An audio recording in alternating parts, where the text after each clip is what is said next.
lumabas ang nakakagulat na detalye ng teroristang pag-atake sa Sydney ilang oras bago ang madugong pag-atake laban sa mga Hudyo sa Australia. Sa Mecca, Saudi Arabia, may narinig na palihim na panawagan ng karahasan na umano'y naging hudyat sa mga terorista. Lumabas ang impormasyong ito isang araw matapos ang teroristang pag-atake sa dalampasigan sa Sydney. Ayon sa komunidad ng mga Hudyo, binalaan ng Mossad si punong ministro Albanese ng Australia na higpitan ang seguridad sa dalampasigan sa araw ng Hanukkah. Ngunit hindi raw ito pinansin ng mga autoridad. Sa huli, naganap sa Australia ang pinakamadugong mass murder sa halos nakalipas na 30 taon kung saan mga pamilyang Hudyo ang naging biktima. Sa Bondi Beach sa Sydney, isa sa mga pinakatanyag na lugar sa bansa, sa isa sa mga pinakamasayang araw ng Europa, nagtipon ang napakaraming tao sa tabing dagat para ipagdiwang ang Hanukkah. At maayos naman ang lahat hanggang isang oras bago lumubog ang araw. Dalawang armadong lalaki na napag-alamang mag-ama ang nagpaputok mula sa tulay papunta sa mga taong nagre-relax. Sa episode na ito, pag-uusapan natin ang bagong detalye sa teroristang atake sa Sydney at mga paksang iniiwasan ng iba. Ako si Alexi Pichi. Pag-usapan natin ito ng masinsinan. Pero bago natin simulan ang episode na ito, hinihiling ko sa inyo na mag-subscribe sa channel, pindutin ang like at mag-iwan ng kahit anong komento sa episode na ito. Bukod pa dyan, mag-subscribe din kayo sa aking Telegram channel na Pichi News. Ang link nito ay nasa description ng video na ito. Doon kami agad nagpo-post ng balita kapag may bagong impormasyon. Noong linggo, dalawang armadong lalaki ang nagpaputok habang ginaganap ang Hanukkah sa Bondi Beach, Sydney, Australia. Hindi bababa sa 15 katao ang namatay at 60 pa ang sugatan. Idineklara ito ng autoridad bilang teroristang atake laban sa komunidad ng mga Hudyo. Ang pag-atake na nagdulot ng pagkasugat ng 12 tao sa pinakamataong lungsod sa Australia ay naganap sa gitna ng pagtaas ng anti-Semitikong karahasan na nagdulot ng pangamba sa mga komunidad ng mga Hudyo sa buong mundo. Ito ang pinakanakamamatay na pag-atake sa bansa mula noong massacre sa Port Arthur noong 1976 na naging dahilan upang ang konserbatibong pamahalaan noon ay magpatupad ng mahigpit na batas ukol sa kontrol ng armas. At ngayon, nangako si punong ministro ng Australia na si Anthony Albanese nitong Lunes na lalo pang paghihigpitan ang batas na ito. Babalikan pa natin si Albanese mamaya.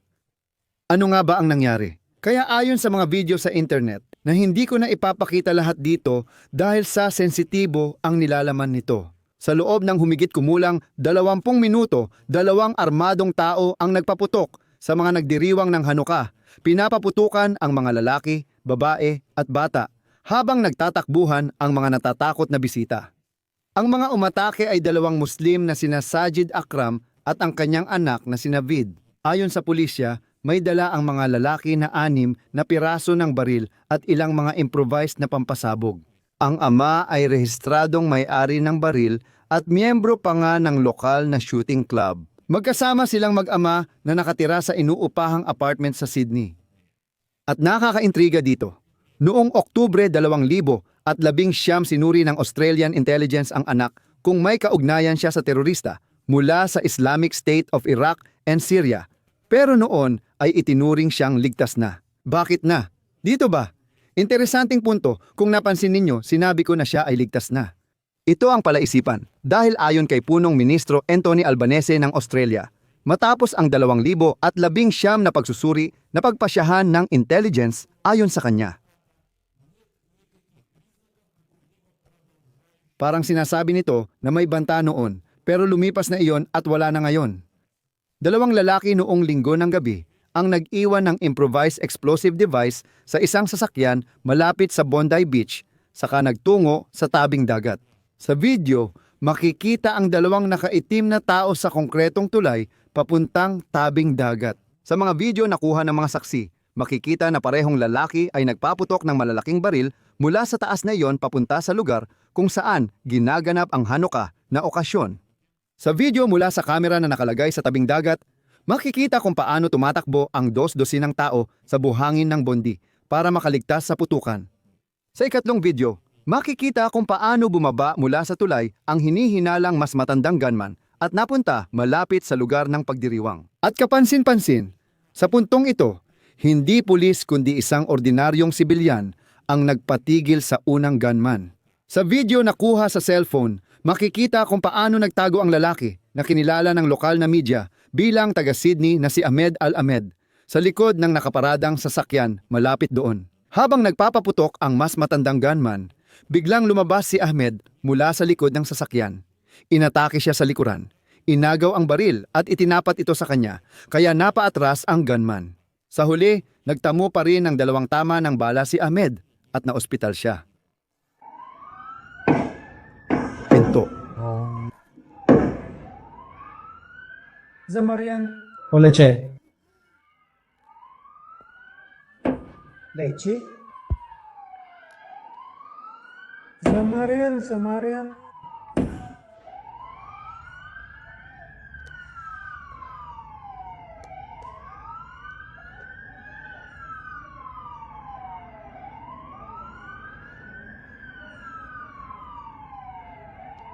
Ang lalaking ito ay sobrang walang saysay.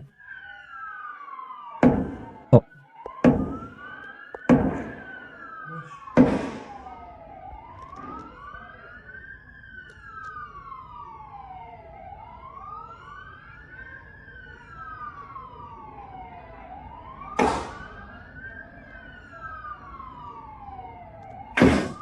Sa dulo ng drone video, makikita ang matandang taga-baril na muling nasa konkretong tulay at nakadapa, habang ang batang taga-baril ay paikot-ikot bago biglang bumagsak.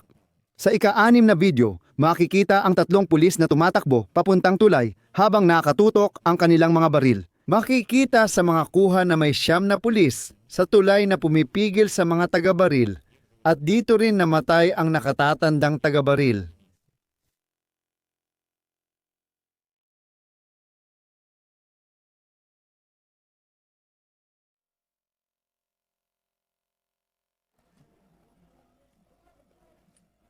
Uy, patay na siya, pakiusap, tulungan nyo, patay na siya, putang ina. Siya.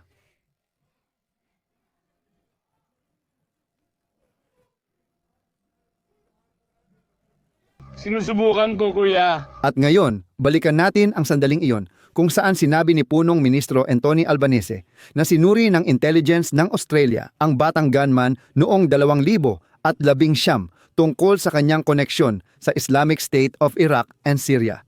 Ngayon, sinabi ng pulisya ng Australia na nakakita sila ng bandila ng Islamic State of Iraq and Syria sa sasakyan ng mag-ama na siyang nagsagawa ng teroristang atake. Kayo na ang bahalang magbigay ng konklusyon, ika nga.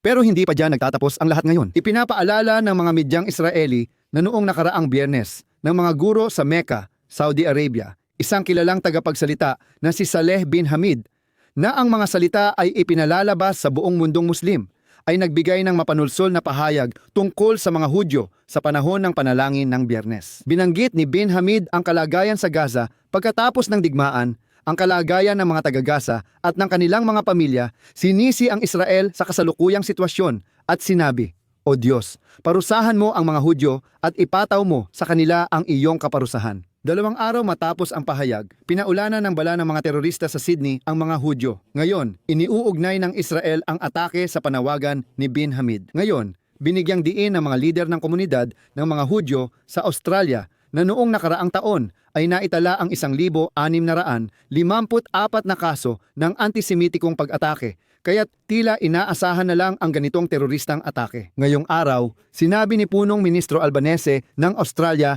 ang mga ginawa para protektahan ang mga Hudyo. Kasama dito ang milyon-milyong dolyar para sa mga proyektong nagpapalakas ng pagkakaisa ng lipunan at modernisasyon ng mga museo at sentrong pang-edukasyon ng mga Hudyo. Ayon sa kanya, sinusuri rin ang mga programa ng universidad para matiyak ang pagiging inklusibo ng mga estudyante at empleyadong Hudyo. Ngunit sinusubukan ng gobyerno ni Albanese na magbalanse dahil bukod sa pagtatalaga ng komisyoner laban sa antisemitismo, nagtalaga rin siya ng komisyoner laban sa Islamophobia upang maiwasan ang mga ganting aksyon laban sa komunidad ng Palestino at mga taga-suporta nito. Pero malinaw na hindi nagawang protektahan ng Australia ang mga Hudyo, kaya marami pang kailangang gawin para matiyak ang kaligtasan ng lahat sa bansa. Dito ako maglalagay ng tuldok-tuldok. Ilagay ang inyong opinyon at mga konklusyon sa mga komento sa ilalim ng episode na ito. Mag-subscribe sa channel at pindutin ang kampanilya kung naging interesante sa inyo ang episode na ito at may nakuha kayong kapaki-pakinabang na impormasyon. Maaari ninyong pasalamatan ang aming trabaho sa pamamagitan ng inyong donasyon o bayad na sponsorship subscription sa YouTube channel na ito. Nasa video description ang lahat ng detalye at link. Pati paalala na suportahan si Alexi Peche. Pumili ng format na komportable sa inyo. Magpapasalamat ako sa kahit anong oportunidad sa inyong suporta. Hanggang dito na lang, ingatan ninyo ang inyong sarili. Paalam sa lahat.